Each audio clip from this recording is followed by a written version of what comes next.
I'd like to start by welcoming everyone to Ajax this morning. I'm so excited, I'm just, off the charts. I want to take a moment to acknowledge representatives from the Durham District School Board, SureNet and members from Anchor, OPSPA's Black Caucus, the Black History Society, the Firehood, Roots Community Inc., Erica Alexander, the granddaughter of the Honorable Lincoln Alexander. I am proud to be here with my colleagues, Minister Charmaine Williams, MPP Dave Smith, Minister Michael Ford, and Minister Stephen Lecce. As we come together for Black History Month to pay tribute and celebrate the diverse and vibrant tapestry of Black people, a legacy defined by resilience, strength, and innovation. This year holds a particular significance as we mark the conclusion of the decade of people of African descent, commemorating their journey and contributions. At a school named in honor of one such role model, the Honorable Lincoln Alexander, we take a moment to reflect on his profound commitment to forging a nation built on unity and excellence, one that strongly opposes racism and discrimination. His life serves as a symbol of inspiration, guiding us towards a future where equity and justice prevail. This year, I was honored to be part of the unveiling of the Lincoln Alexander bus at Queen's Park in commemoration of his profound impact on Canada's history. Canada has a remarkable untold story of Black Canadians, one that goes as far back as the 1600s, before we were even a nation. They fought in all the wars and participated in the struggles that created this great country. Celebrating the remarkable achievements of Black community within Canadian history is vital to providing a modern curriculum that reflects the truth of our democracy, one that combats hate and fosters inclusivity. As a mother and an advocate for student success, I understand the critical importance of ensuring that our educational system reflects the diverse experiences and histories of our students. But this isn't just about Black experiences. It's not just about Black students. It's about the responsibility we have to provide all students with a comprehensive understanding of our country's rich and varied history. When students see themselves reflected in their curriculum and surroundings, it strengthens their sense of identity, pride, and self-esteem. We want our students to feel empowered and engaged, knowing that their experiences and backgrounds are respected and celebrated in the classroom. Black students need to know their ancestry is more than slavery. It's a story of survival, resilience, and perseverance. Every student and family in Ontario deserve access to high-quality education system that values diversity, promotes inclusivity, and actively works to break down barriers to equal opportunity. And that is why today we are proud to announce Ontario is introducing new mandatory learning on the experience and history of Black Canadians.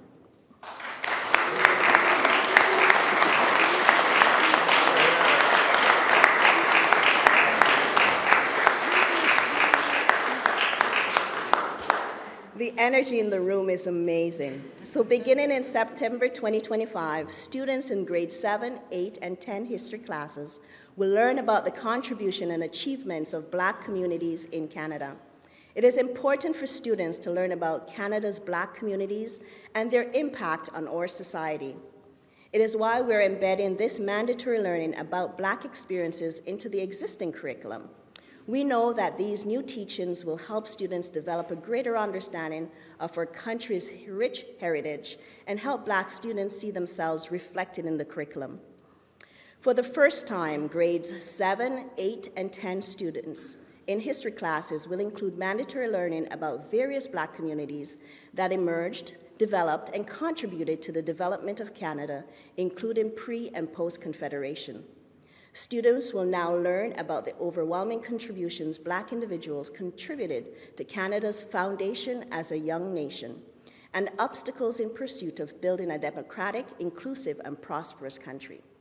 This new learning will build on the existing curriculum to include lessons on the contributions and achievements of Black Canadians post-World War II.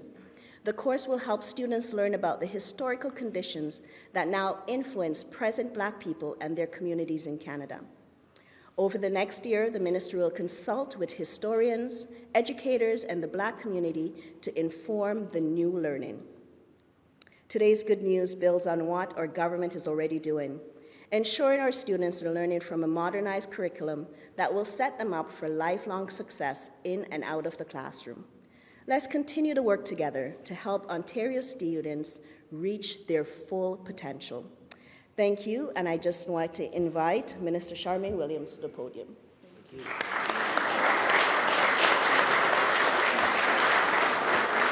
Hi, good morning, everyone. I am so delighted and so excited about this announcement. And it's an honor to be here with all of my colleagues in Ajax, in MPP Barnes' neck of the woods, and such a positive announcement that we're making today. Black history is Ontario's history. The journey of Black Ontarians throughout our history is interwoven into the very fabric of our province and was critical to several milestones achieved by Ontario. This knowledge will inspire and empower students to learn about these contributions and continue to work together to build a province that welcomes everyone. And along the way, students will hear of the many incredible stories and learn about some of the remarkable individuals, like the Honorable Lincoln Alexander. In Ontario, when the ravages and the flames of hate and racism were burning high in America, the year that Martin Luther King was assassinated, Canada and Ontario elected its first Black MP. Significance. You know, these are the stories that make up Ontario's rich Black history and how they changed the face of our nation from Confederation right up until this very moment.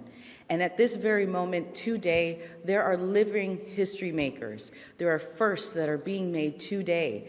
I'm so honored to be a part of a party. This is the first time in history the Progressive Conservative Party has had Black members. Myself, MPP Barnes, MPP Dave Smith are the first Black people ever elected to a PC government. And yes. And I am the first Black cabinet minister ever appointed to a PC government. Yes. So I am so fond of saying to all students that if you can see me, you can be me. And today's announcement will make that message so loud and clear to our children. They will see the courage, the strength, the perseverance of our trailblazers and know that they can too also build a future that is better for all Ontarians and welcomes everyone. So I just want to thank again the Minister of Education and the Parliamentary Assistant for working towards this change. This is significant, and I am honored to be here to see us know that our students are going to get history that is inclusive. So now I will turn it to MPP Dave Smith to the podium. Thank you.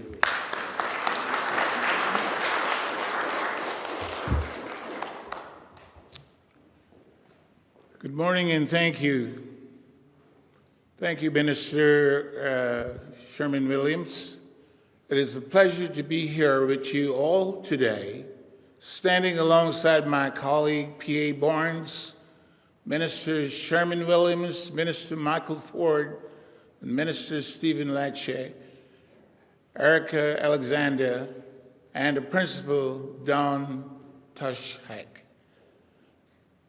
of Lincoln Alexander Public School. I am proud to stand with a government that mandating Black history learning in our curriculum for students across Ontario, a curriculum that ensures the remarkable accomplishments of people and community of African descent are embedded in the classroom so that students learn how the Black community greatly enhance our nation and province economy and civil rights, particularly in the field of education, research, had some drops in my eyes, so I'm just squinting here. Research and development, medicine, business, sports, festival, politics, and much more. The cultural, social, and economic fabric of our country has been molded by their tenacity and contribution. Their victories serve as a reminder of values and inclusivity and diversity in creating a truly wealthy and just society. As part of our update, Ontario education curriculum teaching the history of individuals of African heritage ends the practice of telling a single story about country and help students become more inclusive and positive.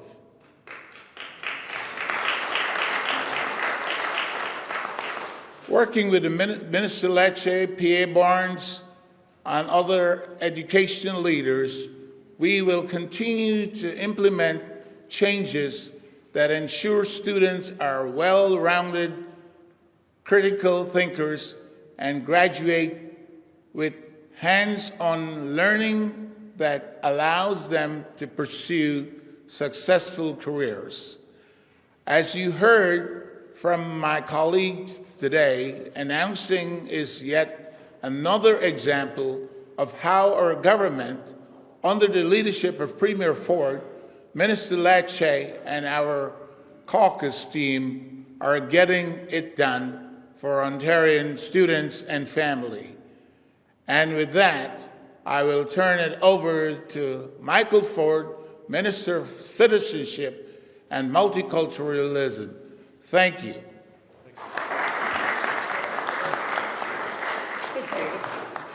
Right behind you. Well, thank you very much, David, and good morning, everyone. My name is Michael Ford, and I have the distinct honor of serving Ontario as Ontario's Minister of Citizenship and Multiculturalism.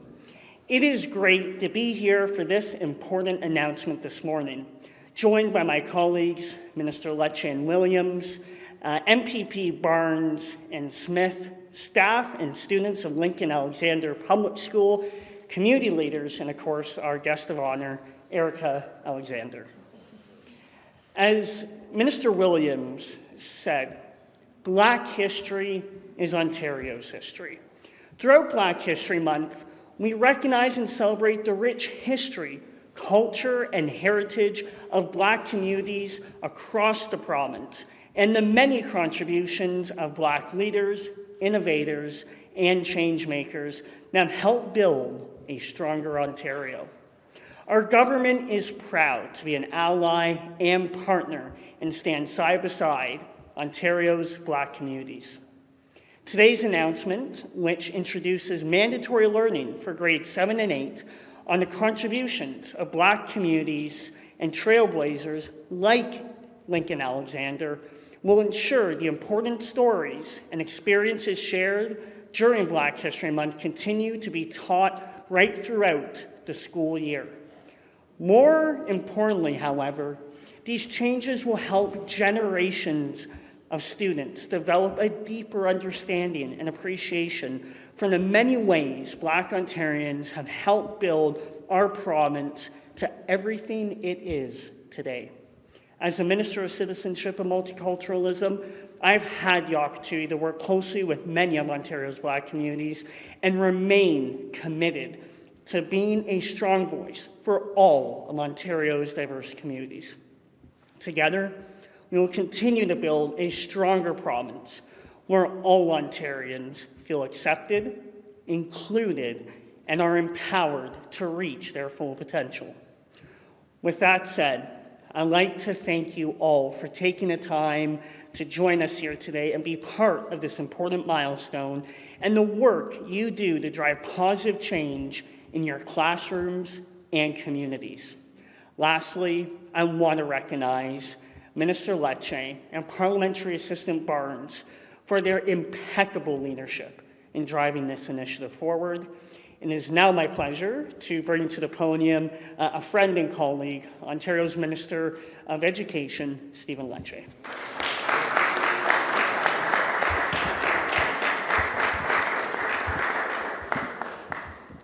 Well, good morning. It's a great honor to be here at Lincoln Alexander. I want to thank our principal, our VP, our amazing young leaders for welcoming us, and to all of our partners with us today. I really want to start with a message of gratitude to serve with colleagues who really model the way in our government.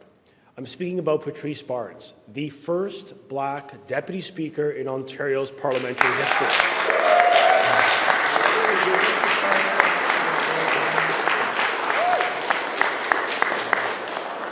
I'm speaking about the Honourable Charmaine Williams, the first Black minister ever appointed in our party's history, as well as David Smith, one of the first Black trustees elected in Scarborough history, an athlete, a leader who served in uniform at their core.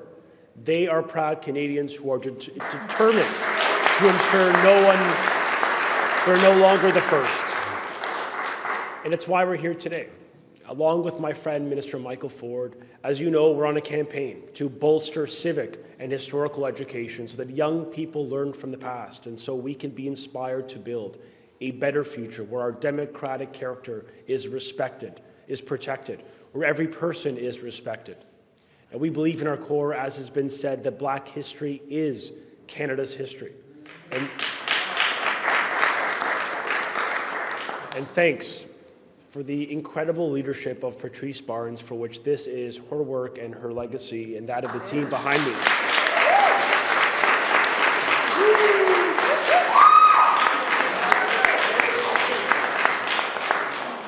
We are very proud to announce new mandatory learning on Black history for students in grade 7, N8, and 10, so that we build a country that is united around those Canadian values, that celebrate our differences, that breaks down systemic barriers, and that helps ensure equality of opportunity for every child in this province.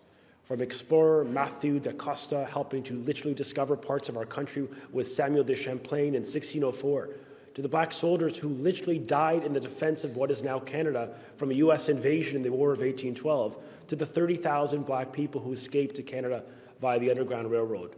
Black women and men played a defining role in this country's history. And through the ages, giants like Lincoln Alexander, Viola Desmond, and the first Black NHL player, Willie O'Ree, emerged. They serve as reminders then and now that Black Canadians have and always will be at the core of our history, of our identity, and our future.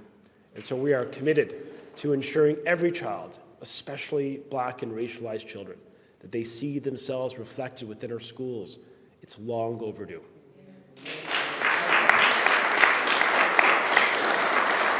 Now, in addition to the announcement that Patrice Barnes made, we are also announcing the new Ontario Curriculum Review and Revisions Guide, so that parents are aware of upcoming curriculum revisions ahead of time. For this September, I'm announcing a new overhauled courses, which will include the Business and Entrepreneurial Studies course and the Technological Education courses for grade 9 and 10 students, among many others. And we know that for 15 and 16 years, we had a math and science curriculum that left so many kids behind, that was not updated in a timely manner. Under this government, that will never happen again. It's why we are implementing today a new requirement by law that curriculum must be updated no longer than every 5 years, so that Ontario is leading the way with a cutting edge. We lead with a cutting edge curriculum that helps young kids build skills and competencies that will help them get a good paying job in our country. From boosting STEM education to Canadian history, we are fulfilling the legacy built in part on the shoulders of proud Canadians like Lincoln Alexander, who taught us to be proud of our country, to strive for excellence, and to lift others up. Because Lincoln said it best, it is not your duty to be average, it is your duty to set a higher example for others to follow. As I've come to learn, the apple does not fall far from the tree. Lincoln's granddaughter, Erica Alexander, is here with us today. It is an honor to celebrate Black History Month with her in a namesake, a school that is named after your amazing grandfather. So please welcome her today, and congratulations to the Black Canadians. Thank you so much.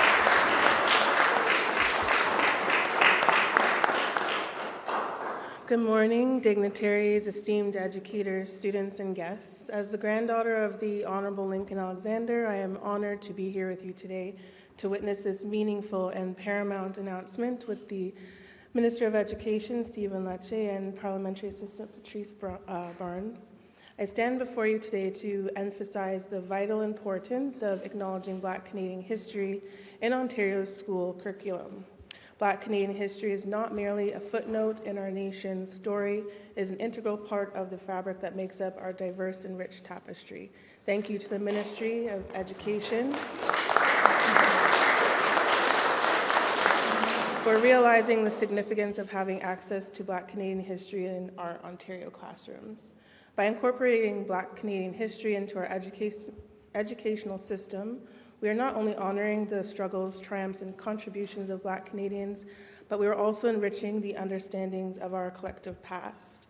From the early Black loyalists who fought for our freedom during the American Revolution, to the pivotal role of Black Canadians in shaping our cultural landscape today, their stories deserve to be told and celebrated.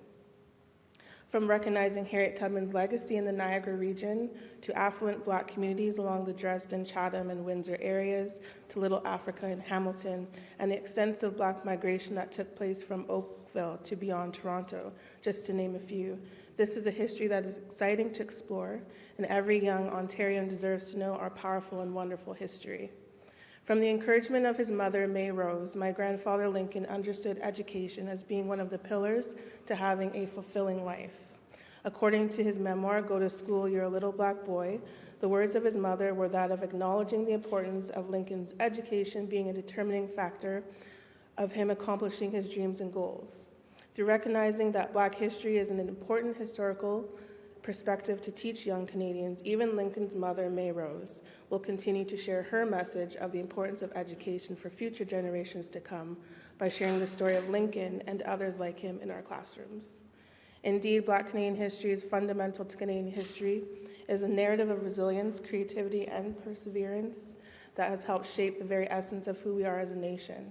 And by teaching our children about the experience of Black Canadians, we are fostering empathy, understanding, and unity among future generations. My grandfather Lincoln embodied values such as inclusivity, equality, and reverence that are deeply rooted in Canadian society. His dedication to breaking down barriers and unwavering championing for racial equality, fairness, justice, and compassion reflects Canada's commitment to diversity and multiculturalism and continues to inspire Canadians across the country.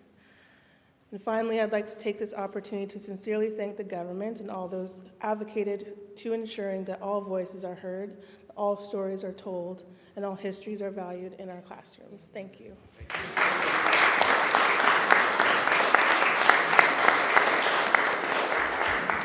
I was saying to Patrice, she got a good deal here. She made the announcement, but I take the questions. So, we're happy to take a few questions. Yeah. We'll now open up the floor for questions. Please come up to the mic and state your name and outlet. As a reminder, it's one question, one follow-up. We'll start with our first question. Hi, Minister. Siobhan Morris from CTV. Patrice can take this one if she wants to. Please. Are you envisioning that this learning about Black history and its significance inside Canadian history to be interspersed throughout these courses or a unit within? Can you explain a little bit more about how you imagine that's going to happen? Yeah, so this is very exciting. I mean, it is long overdue that we embed Black history as part of Canada's history within our curriculum. If we want, I often say the greatest weapon against division and hate is education. And I know this is a message that Lincoln Alexander has inspired us all to elevate our minds and our consciousness and our hearts towards building a better country that is united, where we respect our differences and celebrate them in our classrooms.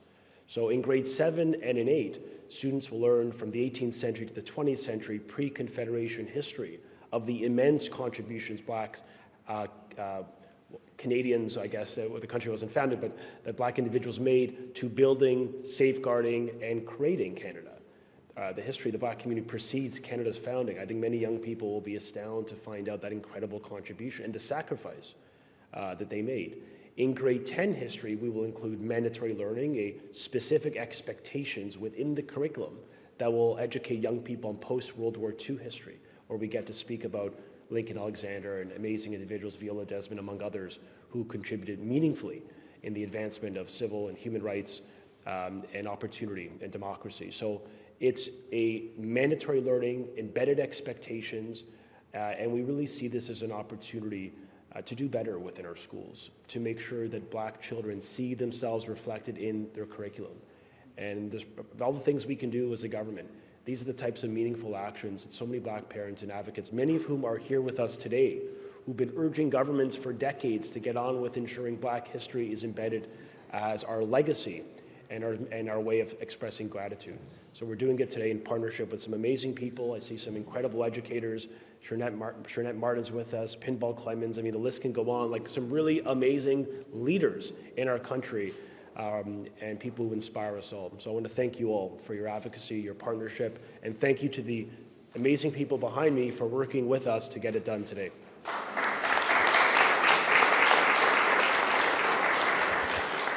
And I wanted to ask about your commitment to revisiting curriculum every 5 years. Yeah.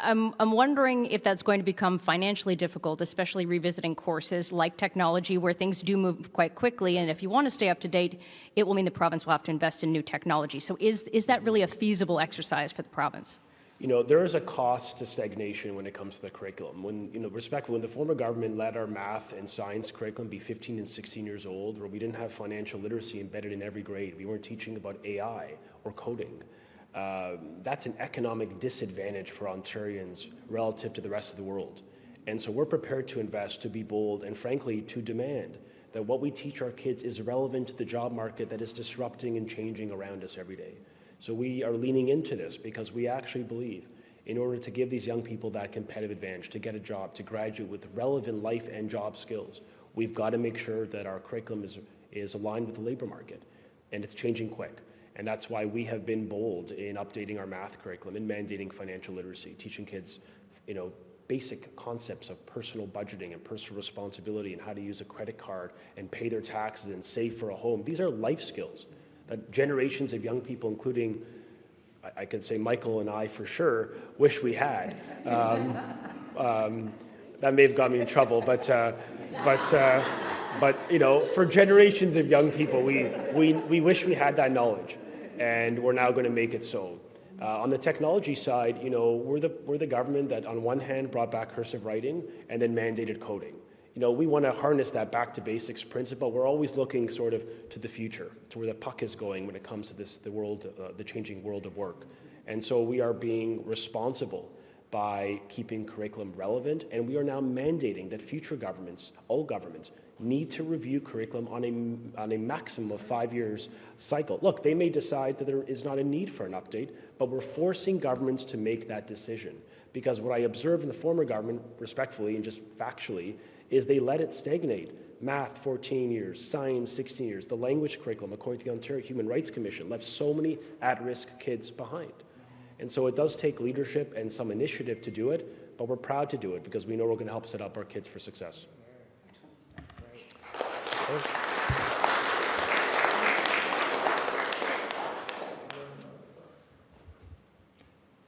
Good morning, Jamie. Good morning, Minister. Minister, this is a question that was sent in to me by Shauna Hunt, who's following up on a story. It's not at the topic of the day. I apologize to the people, but it is a news story. A 7-year-old autistic child went missing from an Ajax school and was found a short time later wandering in traffic. The Ontario Autism Coalition is asking for an investigation. Will there be an investigation? Because apparently there is some misinformation that was passed on to the parents. Yeah, obviously you're speaking about Zach Rashid, who's a young child. I think any family observing this, any Canadian would be deeply concerned about what's happened. And we've made clear our expectations. We've communicated that to the board, that they build a plan to ensure this never happens again to that child or to any child. And I believe in good faith, the board is working with the family on the development of that plan. I just think it's a basic principle. Those kids with special education needs, they require a lot of attention and a ton of support. And we're going to continue to work with all school boards to ensure that that's there. We've hired, for example, 3,500 additional EAs. But at the end of the day, this is an operational matter of supervision. and we've communicated clearly the expectations to the board that that doesn't happen again, and I know that they are building a plan with the family to ensure that we don't see that being repeated in that school or frankly in any school in the province. Given the severity, and I understand what you're saying, should there not have been guidelines in place and a procedure in place? Because this is one incident, but I'm sure it happens with other children throughout Ontario. And shouldn't there be a policy driven from the top? For sure. There is a policy with respect to this matter, and it's our expectation that they're followed by school boards and by educators and by the EAs supporting those kids. As I said, it obviously is a very concerning circumstance. I think anyone observing this is quite concerned for the Rashid family, and I think we are determined as a ministry, school board, and community to work together to ensure that child is safe and that that circumstance never happens again in this province. Well, I know the school board is providing that they're doing that investigation on what transpired. We've communicated our expectation and we'll continue to stay on this. But look, at the end of the day, my aim is to ensure school boards are doing everything humanly possible to fulfill their obligations under the Education Act within all the policies and procedures. Every day, kids go to school and, it's quite obvious overwhelmingly kids go to school and they're happy, they're safe. We do good things in our publicly funded schools. Where there are exceptions, we call them out and we demand better, and that's exactly what we're doing for this family and we would do for any family in the province. Okay, thank you all. Thank you, everyone. Okay, thank you all. Appreciate this.